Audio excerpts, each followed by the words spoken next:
116, moral but not practical efforts were made in Prague to organize a Jewish emigration, by Abraham Benisch and Moritz Steinskneder in 1835. In the United States, Mordecai Noah attempted to establish a Jewish refuge opposite Buffalo, New York, on Grand Isle, 1825. These early Jewish nation-building efforts of Cresson, Benisch, Steinskneder and Noah filed. 117, 118, Sir Moses Montefiore, famous for his intervention in favor of Jews around the world, including the attempt to rescue Edgardo Mortara, established a colony for Jews in Palestine. In 1854, his friend Judah Turo bequeathed money to fund Jewish residential settlement in Palestine. Montefiore was appointed executor of his will, and used the funds for a variety of projects, including building in 1860 the first Jewish residential settlement and almshouse outside of the old walled city of Jerusalem, today known as Mishkanot Sha'ananim. Lawrence Oliphant laid in a like attempt to bring to Palestine the Jewish proletariat of Poland, Lithuania, Romania, and the Turkish Empire, 1879 and 1882. The official beginning of the construction of the new Yishuv in Palestine is usually dated to the arrival of the Bilu group in 1882, who commenced the first Aliyah. In the following years, Jewish immigration to Palestine started in earnest. Most immigrants came from the Russian Empire, escaping the frequent pogroms and state-led persecution in what are now Ukraine and Poland. They founded a number of agricultural settlements with financial support from Jewish philanthropists in Western Europe. Additional aliyahs followed the Russian Revolution and its eruption of violent pogroms. At the end of the 19th century, Jews were a small minority in Palestine. The Great Synagogue of Rishon LeZion was founded in 1885. In the 1890s, Theodore Herz, the father of political Zionism, infused Zionism with a new ideology and practical urgency, leading to the first Zionist Congress at Basel in 1897, which created the Zionist Organization, ZO, renamed in 1960 as World Zionist Organization, WZO. 119, Success and Stumbles in Russia. Before World War I, although led by Austrian and German Jews, Zionism was primarily composed of Russian Jews.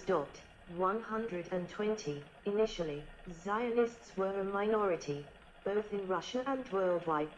121, 122, 123, 124, Russian Zionism quickly became a major force within the movement, making up about half the delegates at Zionist congresses.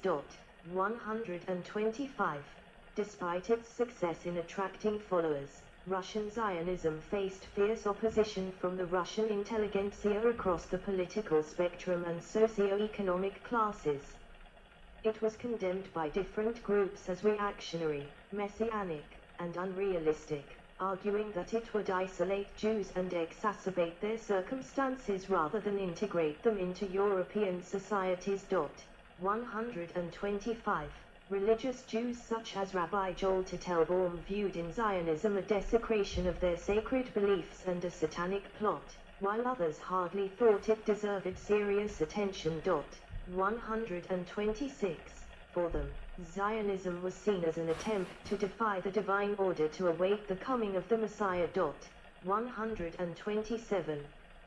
However, many of these religious Jews still believed in the Messiah coming soon.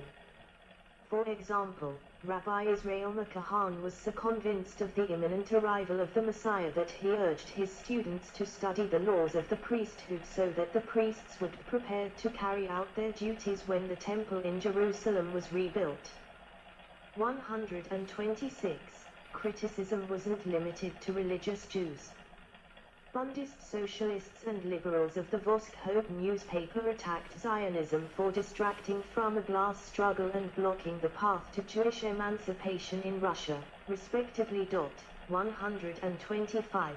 Figures like historian Simon Dubnow saw potential value in Zionism promoting Jewish identity but fundamentally rejected a Jewish state as messianic and unfeasible. 128. They provided alternative emancipatory solutions, such as assimilation, emigration, and diaspora nationalism. 129. The opposition to Zionism, rooted in the intelligentsia's rationalist worldview, weakened its appeal among potential adherents like the Jewish working class and intelligentsia. 125. Ultimately, the Russian intelligentsia was united in the view that Zionism was an aberrant ideology that ran counter to their beliefs in Jewish assimilation. Front page of the Jewish Chronicle, January 17, 1896, showing an article by Theodor Herz, a month prior to the publication of his pamphlet Der Judenstaat, the delegates at the First Zionist Congress, held in Basel, Switzerland, 1897, pre-state institutions. Zionist Organization, ZO, estimated 1897. Zionist Congress, estimated 1897, the supreme organ of the ZO. Palestine Office, estimated 1908, the executive arm of the ZO in Palestine. Jewish National Fund, JNF, estimated 1901 to buy and develop land in Palestine. Karen Hayesod, estimated 1920 to collect funds. Jewish Agency, estimated 1929 as the worldwide operative branch of the ZO. Funding. The Zionist enterprise was mainly funded by major benefactors who made large contributions, sympathizers from Jewish communities across the world. See for instance the Jewish National Fund's collection boxes, and the settlers themselves. The movement established a bank for administering its finances, the Jewish Colonial Trust, estimated 1888, incorporated in London in 1899. A local subsidiary was formed in 1902 in Palestine, the Anglo-Palestine Bank. A list of pre-state large contributors to pre-Zionist and Zionist enterprises would include, alphabetically, Isaac Leib Goldberg, 1860-1935, Zionist leader and philanthropist from Russia. Maurice de Hirsch, 1831-1896, German Jewish financier and philanthropist, founder of the Jewish Colonization Association. Moses Montefiore, 1784-1885, British Jewish banker and philanthropist in Britain and the Levant, initiator and financier of Proto-Zionism. Edmund James de Rothschild, 1845-1934, French Jewish banker and major donor of the Zionist project. Pre-state self-defense. A list of Jewish pre-state self-defense organizations in Palestine would include Ibadra, Organization, 1907-1909. Harmagen, The Shield, 1915-17, 130. Hanota, The God, pre-WWI, distinct from the British Mandate period Notrim, 130. Hashima, 1909-1920. Higala, 1920-1948. Parmak, 1941-1948. Territories considered. Throughout the first decade of the Zionist movement, there were several instances where some Zionist figures supported a Jewish state in places outside Palestine, such as Uganda and Argentina. 131. Theodor Herz, the founder of political Zionism, was initially content with any Jewish self-governed state. 132. Jewish settlement of Argentina was the project of Maurice de Hirsch. 133. It is unclear if Hertel seriously considered this alternative plan. 134. However, he later reaffirmed that Palestine would have greater attraction because of the historic ties of Jews with that area. 44. A major concern in considering other territories was the Russian pogroms, in particular the Kishinev massacre, and the resultant need for quick resettlement. 135. However, other Zionists emphasized the memory, emotion and tradition linking Jews to the land of Israel. 136. Zion became the name of the movement, after the place where King David established his kingdom, following his conquest of the Jebusite fortress. There, 2 Samuel 5:7, I Kings 8:1. The name Zion was synonymous with Jerusalem. Palestine only became Hurtel's main focus after his Zionist Manifesto der Judenstate was published in 1896. But even then he was hesitant to focus efforts solely on resettlement in Palestine when speed was of the essence. 137. In 1903, British Colonial Secretary Joseph Chamberlain offered Hers 5,000 square miles, 13,000 square kilometers, in the Uganda Protectorate for Jewish settlement in Great Britain's East African colonies. 138. Hers accepted to evaluate Joseph Chamberlain's proposal. 139, 55, 56, and it was introduced the same year to the World Zionist Organization's Congress at its 6th meeting, where a fierce debate ensued. Some groups felt that accepting the scheme would make it more difficult to establish a Jewish state in Palestine. The African land was described as an antechamber to the Holy Land. It was decided to send a commission to investigate the proposed land by 295 to 177 votes, with 132 abstaining. The following year, Congress sent a delegation to inspect the plateau. A temperate climate due to its high elevation was thought to be suitable for European settlement. However, the area was populated by a large number of Maasai, who did not seem to favor an influx of Europeans.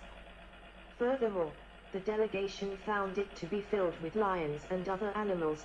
After Hers died in 1904, the Congress decided on the 4th day of its 7th session in July 1905 to decline the British offer and, according to Adam Rothner, direct all future settlement efforts solely to Palestine. 138, 140, Israel Zangwill's Jewish territorialist organization aimed for a Jewish state anywhere, having been established in 1903 in response to the Uganda scheme. It was supported by a number of the Congress's delegates.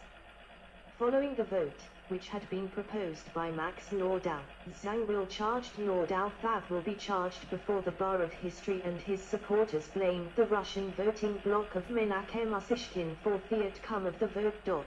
140. The subsequent departure of the JTO from the Zionist organization had little impact. 138, 141, 142. The Zionist Socialist Workers' Party was also an organization that favored the idea of a Jewish territorial autonomy outside of Palestine.